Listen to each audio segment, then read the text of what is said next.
Il était une fois une jeune fille de 13 ans. Elle s'appelait Julie.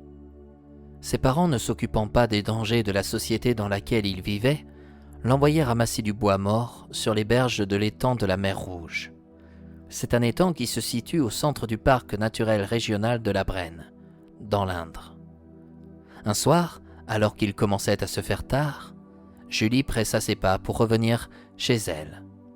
Mais elle tomba sur un homme qui l'assomma, l'enleva et l'enferma dans un lieu qu'elle ne connaissait pas. Quotidiennement, il lui ramenait des fruits, des champignons, de la viande, mais il prenait garde à fermer la maison dans laquelle il la retenait. Julie essaya à plusieurs reprises de se dérober. Or, sa violence était telle qu'elle crut un matin qu'il allait la tuer. Alors, consciente qu'elle préférait la vie à la mort, elle se lia d'amitié avec son kidnappeur. Ne percevant jamais personne, Julie n'eut pas d'autre choix que de devenir un jour sa femme. Quelques années plus tard, elle mit au monde un garçon qu'elle appela Moïse. Le petit grandit et entendit l'histoire de sa maman.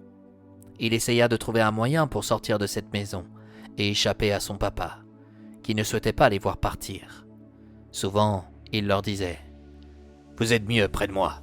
Ici, vous êtes en sécurité. Le monde de dehors est cruel. » « Ce qui est cruel, c'est de m'avoir retiré de ma famille sans leur avoir demandé leur avis, » s'emporta Julie. « Tais-toi, rétorqua-t-il. Tes parents sont des ignorants. Ils sont déconnectés de ce pays qui part à la dérive. »« C'est quoi un pays ?» sollicita naïvement Moïse. « Un pays, c'est un territoire délimité par des frontières. Dans ce territoire, il y a des villes, des villages. Tous les humains qui y résident doivent obéir à un gouvernement qui change tous les 5 ans. Et celui que nous avons actuellement est sourd. Il sème la violence, la colère partout où il passe, car il ne la contrôle pas, et surtout, il s'entête. »« Je veux voir mon pays !» lança le petit garçon. « Tu ne verras rien du tout !» Pour le faire taire, son père le frappa si fortement que Moïse tomba au sol et saigna de la lèvre. Julie vint aussitôt le réconforter et le soigner. Le père quitta la maison et l'enfant fut rassuré. Des années passèrent, mais l'entêtement de celui-ci força Moïse à forger son caractère et surtout à prévoir un plan infaillible pour se libérer et délivrer sa mère de ce monstre. Dans cette maison, il y avait une statue. Elle représentait une femme avec un voile bleu. Elle avait l'air sage, belle. Moïse demanda un jour « Sais-tu qui c'est, maman ?»« Il me semble qu'il s'agit de Marie. »« C'est qui, Marie ?»« C'est une femme qui a été choisie par Dieu pour devenir la mère de son fils, Jésus. »« Dieu ?» ?»« Oui, un être suprême, universel. C'est le concepteur de toutes les créatures sur terre. »« Il faut voir cet être. Lui, il nous libérera. »« Je doute qu'il nous parle, mais tu peux toujours essayer de dialoguer avec Marie. » Des mois passèrent, et tous les jours, dans le dos de son père, Moïse s'adressait à Marie. Un matin, il crut faire face à une illusion. Elle apparut devant lui pour lui dire « L'heure est venue, Moïse. » Le jeune garçon rêvait et se réveilla brutalement. Son père dormait près de sa mère et ronflait. Il était très pénible à supporter. Il vit un trousseau de clés traîner sur la table. Silencieusement, il prit l'une d'elles et la cacha sous son oreiller. Le lendemain, son père partit comme toujours pour la journée.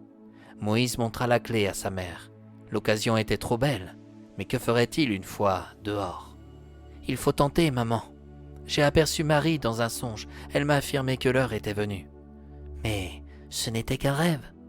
Je n'ai aucune envie de moisir toute ma vie dans cette maison. Je veux voir mon pays. Sais-tu qu'il en existe plusieurs ? Ah oui ? Oui. Celui dans lequel tu vis se nomme la France. Et la France fait partie de l'Europe. C'est ce qu'on appelle un continent qui possède de nombreux pays. Crois-tu que la France soit aussi cruelle que déclare papa ? Malgré tout ce qu'il affirme, ce qui est atroce avant tout est de rester sourd et d'empêcher les gens de vivre leur vie comme il se doit. » Moïse n'attendit pas. Il sortit de la maison et aperçut pour la première fois de son existence le soleil. Devant lui, il y avait des arbres et de l'eau. Malheureusement, il se trouvait sur un îlot. Il n'y avait aucun moyen pour s'éclipser. « Que faites-vous ici ?» cria une voix dans leur dos. « Vite, maman, cours !»« Si vous pensez m'échapper, vous rêvez !» hurla son père. « Aucun gibier ne se dérobe sous mes yeux. Après tout, Ça va me changer un peu de vous courir après. » Les arbres étaient épais. Moïse et sa mère purent à plusieurs reprises éviter de justesse l'entêté. C'est ainsi qu'ils le surnommaient. Ils arrivèrent sur une petite plage. Moïse demanda à Marie de lui venir en aide. Julie lui déclara qu'il n'était pas l'heure de prier. Cela ne servait à rien. À sa grande surprise, une lumière dans le ciel se déploya. Moïse la regarda et sembla rentrer en connexion avec un tout autre monde. Il prit un bâton qu'il ramassa au sol et rentra dans l'eau. « Mais que fais-tu » lança Julie. « Je pars, et tu vas te noyer. Fais-moi confiance, maman. » À la grande stupeur de Julie, un chemin apparut et leur permit d'atteindre l'autre rive. L'entêté cria de toutes ses forces pour les rattraper. À l'instant où il pénétra sur ce nouveau chemin, l'eau se referma sur lui. Un portail d'une immense lumière se pointa devant Julie et son fils. Avant de le traverser, une femme avec un voile bleu se rendit auprès d'eux. « Moïse, je suis fière de toi. Tu as écouté tes rêves et ton cœur. Il n'y a pas de meilleure preuve d'amour pour une mère comme moi. »« Je suis sa mère, » rétorqua Julie. « Comme je suis la tienne. Je m'appelle Marie. »« Vous êtes... » Julie n'arrivait pas à trouver les mots, mais la jeune femme qu'elle voyait devant elle ajouta. « Oui, Julie, je suis ce que tu vois, ce que tu crois. Je viens à vous pour vous dire qu'une nouvelle page se tourne dans votre vie. Julie, tu as été enlevée par un sorcier qui t'a amenée dans un monde parallèle à celui d'où tu viens. Un monde où des humains continuent à me vénérer. Où sommes-nous exactement? Dans un monde parallèle au tien. Vous êtes de l'autre côté de la rivière sans que personne ne puisse vous venir en aide. Sommes-nous morts?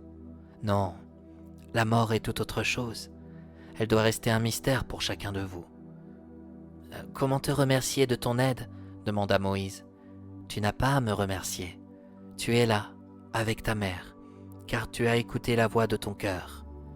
Quand vous aurez franchi ce portail, profitez à fond de l'instant présent. Ne vous laissez pas ronger par les regrets ou les remords du passé, ni vous envahir par les doutes d'un futur proche. Prenez la vie comme elle vient, et un jour, je serai de retour pour vous accueillir là, où toutes les bonnes âmes se rendent. Marie commença à s'effacer, en souriant au jeune homme, qui ne put s'empêcher de la trouver extrêmement belle, un souvenir qu'il n'oubliera absolument jamais. Avec sa mère, il traversa le portail magique et arrivèrent sur une plage. En se retournant, ils virent de loin la petite chapelle dans laquelle ils avaient vécu durant de nombreuses années. Julie ignorait si ses parents étaient toujours en vie. Elle emmena quand même Moïse à leur demeure, qui n'était autre que le château du boucher. « Maman, tu ne m'avais pas dit que tu étais une princesse. Je suis loin d'en être une, mais il est sûr que toi, tu resteras à mes yeux, mon petit prince. » Et c'est ainsi que ce conte fantastique se termine. Si vous êtes catholique, vous vous douterez qu'il revisite certains passages de la Bible. Mais cette histoire possède plusieurs messages. Il est important de garder un œil sur ses enfants, même lorsqu'ils deviennent adolescents. Nous sommes tous passés par là. Nous croyons pouvoir affronter le monde alors que nous ne détenons aucun bagage pour y faire face. Et c'est à nous, en tant que parents, de le faire comprendre en transmettant ses propres expériences. Il y a aussi un message à tous ceux qui s'entêtent dans leur fierté d'être. On sait très bien que l'orgueil n'a jamais rien amené de bon, si ce n'est que de tristes sorts.